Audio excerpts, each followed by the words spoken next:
Hej. Som I nok kan se, så har jeg det bare rigtig godt i dag, og det har bare været en rigtig, rigtig god dag. Jeg har været ude i poolen igen, og det har været rigtig rart, fordi jeg har kunnet nyde det for en gang skyld. Uden at tænke på, at jeg har haft virkelig ondt, og det har virkelig trykket, og ja. Og det er i morgen.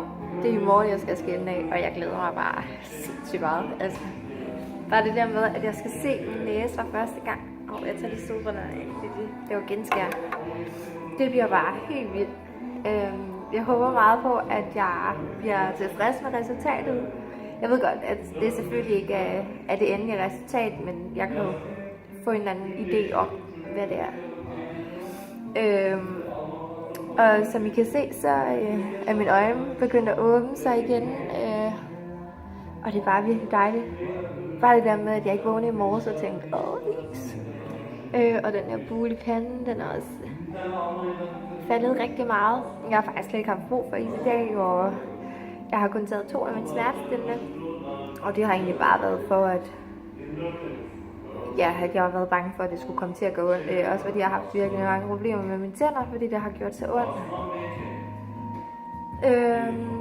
De der oppe i min næse, jeg synes, de begyndte at irritere mig en del. Jeg ved ikke, om det er fordi, der samler sig mere og mere pus op i. Og jeg synes også, at min stemme den kommer til at lyde mere og mere nasal. Men det er nok bare sådan, det skal være. Men de skal ud i morgen, og det bliver bare mega fedt. Jamen, jeg har egentlig ikke så meget at sige i dag, udover at det har bare været en super dag. Og jeg skal snart hjem til min kæreste. Og til alle vores børn og hunde. Og det bliver bare rigtig godt. Det har været dejligt at være afsted, og det har været dejligt at få det i min næse, men jeg glæder mig virkelig meget til at komme hjem til min familie igen. Ja. Kan I have det godt?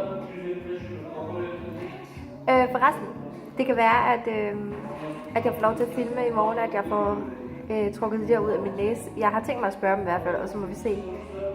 Og jeg har tænkt mig at lægge den op, så om det bliver noget virkelig klamt noget. Men nu må vi se. Så jeg håber, I kan tage mig også den. Hej. Ha' en god aften. Det vil jeg i hvert fald.